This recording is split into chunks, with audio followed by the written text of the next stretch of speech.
Ladies and gentlemen, foes and fans, friends and fudders, welcome once again to Mania. I'm your host, Shytoshi Kusama, and today we'd like to have another spiritual session. So, opposite of what we did last week, which was talk a little bit about spirituality and the universality of what many call God, but under various names from Eloah to Allah, Brahma, which I love that word because I believe a lot of these are actually ancient sentences and not just names, because a name has a characteristic in many cultures. So Brahma, which I believe is translated in Hebrew as Bra, he who creates, Ma as a prefix meaning from, and no word after. So he who creates from nothing. Now, doesn't matter what name you ascribe the most powerful force in the universe to be. I hope that it is going well for you, that we can have a moment together to discuss. First thing I like to do today is actually just have a meditation session. Let's have a little bit of quiet. I want to share something that was just sent to me by a new friend of mine who I appreciate very much. And it's a quote from Rumi. Listen to silence. It has so much to say.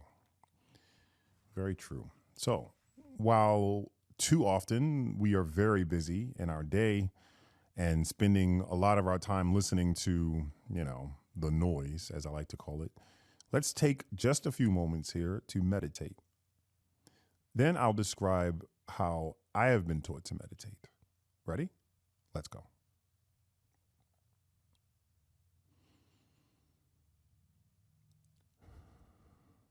So in the yogic tradition, prana, or breath, and the energy in breath.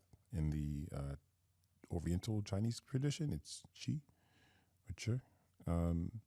Cha is very utilized in certain dialects. But anyway, I digress.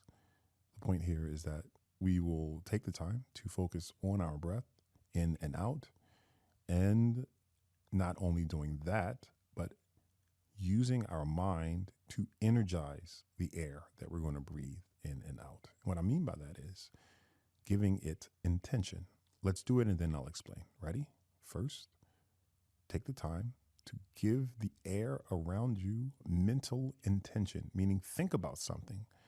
Think about something that you want. Think about something that makes you happy. Imagine it and release it into the air. Let's do it.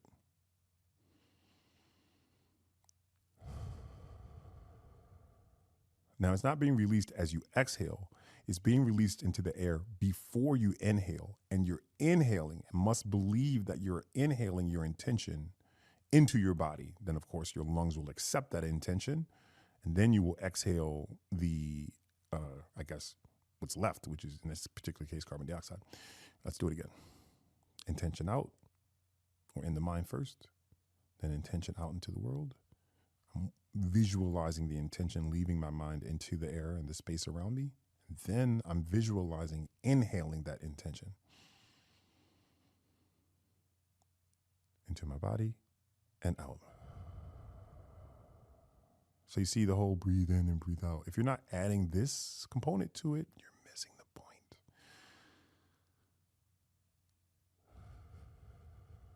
One more time. Intention in the mind, intention out, in. And now that the fudders have left because they think this is ridiculous, let's talk about some science that proves this is worth thinking about. The idea of putting intention into things has been slightly proven through the work of a certain Japanese doctor, which I don't have the name to. I'm sure we'll put it up on the screen. He proves that water has memory. He did this through a series of experiments that allows for things that are said to the water to be reflected in how the water looks as it is frozen. Now, water is magnetic, which is a whole nother conversation here. But in essence, water is magnetic. Of course, fire would therefore be electric, which makes a lot of sense, right? Electrical fire. And Since water is magnetic, it's one of the easiest things to place intention in. It depends on what's on the outside of the cup itself, which is why the idea of having liquid death written on water you're going to drink is ridiculous. But hey, do as you wilt.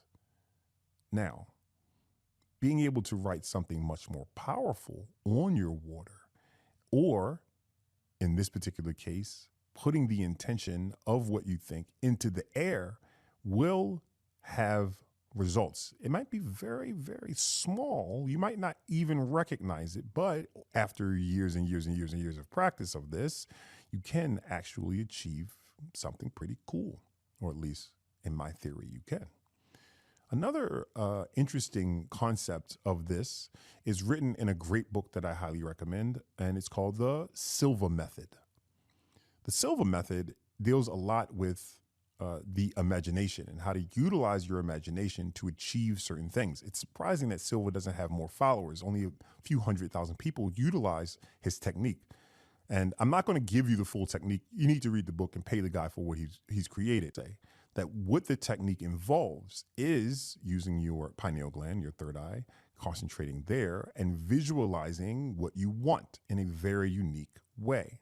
If visualizing what you want and being able to do so and imprint it on your mind makes sense, then why aren't we doing it more often? In fact, what exactly are we imprinting in our mind?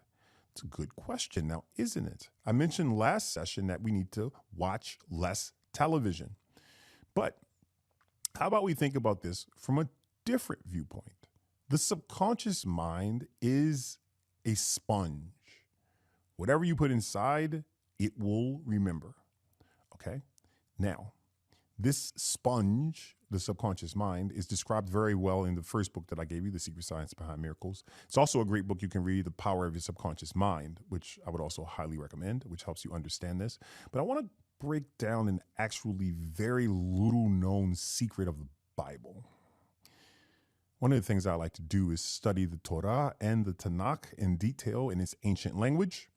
And when I do so, I'm able to gain various pieces of wisdom that too many, don't understand, including many rabbis, unfortunately, or at least it's not well discussed in the public.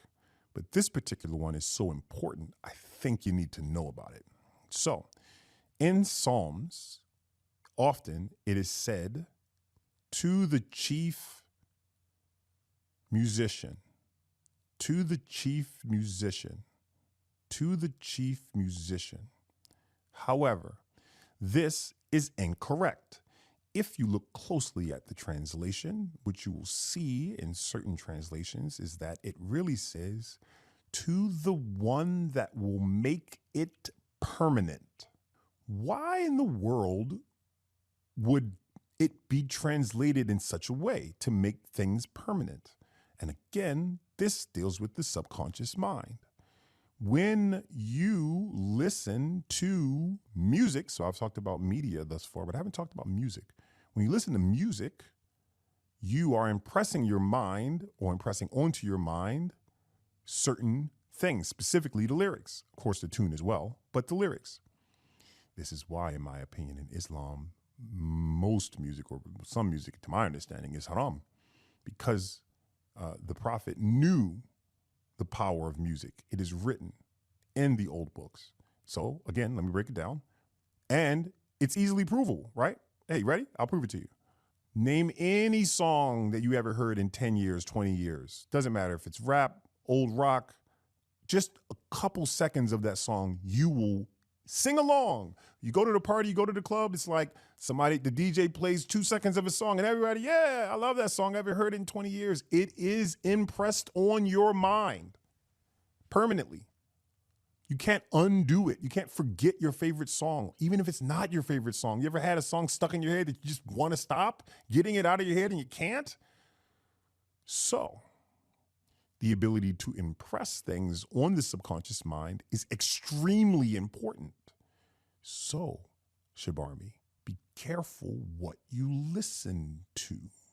This is why you'll notice some of the richest, most wealthy individuals in the world listen to classical. And I'm not saying you need to listen to classical music. I'm saying you need to be careful of the words that you put in your subconscious mind. You'll notice this over and over when there are certain pieces of music where you would never say this to yourself, ever, ever. These are sentences you would never say that are permanently in your mind. Sorry, Swifties, but now I got bad blood is not something I want to say over and over to myself because I don't want it to manifest. But if you don't know that you're manifesting what you listen to or what your subconscious mind thinks, then you'll let people tell you anything.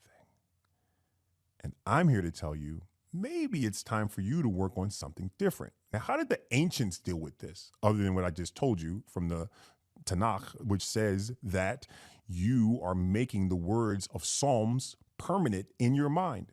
By the way, for those who question the idea that I know what I'm talking about, you can also find this again in the Torah, where the commandment is given to have these words behind your eyelids. This does not mean anything except memorization. If you memorize the words therein and impress them on your subconscious, you become more powerful. So in the old days, and still in certain cultures that are aligned with the truth, mantras are very important. What is your mantra? What are you saying to yourself on a daily basis? What are you listening to? Meaning, what are they saying to you on a daily basis? And how is it affecting your life? I don't know the answer to this question. This is an answer you have to figure out, because at the end of the day, I want you to be great. I want you to be wealthy and happy and have a great life. And if the music you're listening to says, I'm doing anything but that, stop listening to it. Seriously.